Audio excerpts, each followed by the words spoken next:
దుఃఖములు కలిగినప్పుడు దిగులు చెందని వాడును, సుఖములు కలిగినప్పుడు స్పృహలేని వాడును, రాగము భయము క్రోధము పోయిన వాడును స్థితప్రజ్ఞుడని చెప్పబడును. ధ్యాయతో విషయాన్ పుంసః సంగస్తేషూపజాయతే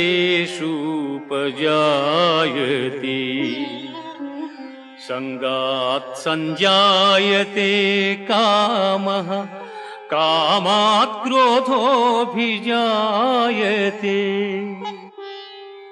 క్రోధాత్ భవతి సమ్మోహః సమ్మోహాత్ స్మృతివిభ్రమః స్మృతిభ్రంశాత్ బుద్ధినాశో బుద్ధినాశాత్ ప్రణశ్యతి బుద్ధినాశాత్ ప్రణశ్యతి.